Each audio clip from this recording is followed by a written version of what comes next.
ধন্যবাদ আপনাকে। আপনারা জানেন আজকে সিলেট বিভাগীয় পরিষদ কর্তৃক আমাদের সিলেট বিভাগে বিভিন্ন স্টেশনে রেল অবরোধ চলছে। তো সেই হিসাবে আমাদের সিলেট স্টেশনে তেমন এফেক্ট নাই। আমাদের ঘুরে যে ফার্স্ট ট্রেন ওটা রাইট টাইমে চলে গেছে। আর 10টা 30-এ যে পাহাড়িয়া এক্সপ্রেস ওটা ট্রেনটা লেটে আসছে, সেজন্য লেটে গেছে। কিন্তু যাওয়ার সময় আমাদের 5-7 জন যারা অবরোধকারী ওরা ট্রেন প্রায় 10-15 মিনিট আগের আছে, পরে ওনারা আবার চলে গেছে। আর বাকি ট্রেনগুলো আশা করি আমরা রাইট টাইম যাবে। জন্তিকা এখনো আমরা প্লেস করতে পারি নাই, ওটা আমাদের ওয়াশপিটে লেট হচ্ছে। আশা করি আমরা আধা ঘন্টার ভিতরে আমরা জন্তিকা চালাতে। যে ট্রেনগুলো আসলে আমাদের লেটে আসছে সেজন্য লেটে আমরা চালাচ্ছি। এখন পর্যন্ত আমাদের অবরোধের কারণে কোনো ট্রেন আটকা পড়ে নাই। ওই তথ্য আমার হাতে নাই, তবে শুনেছি যে কুলাউড়া স্টেশনে ওখানে অবরোধ হবে, সেজন্য আমরা এখনো লাস্ট খবর আমরা পাইনি। আচ্ছা, জয়ন্তিকাটা কখন ছেড়ে যাবে এখান থেকে? এবং জন্তিকা আমাদের শিডিউল টাইম হলো 12টা।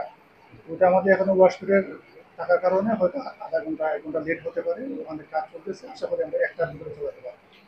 ওটা আসলে আমার জানা নাই, আমাদের ঊর্ধ্বতন কর্তৃপক্ষ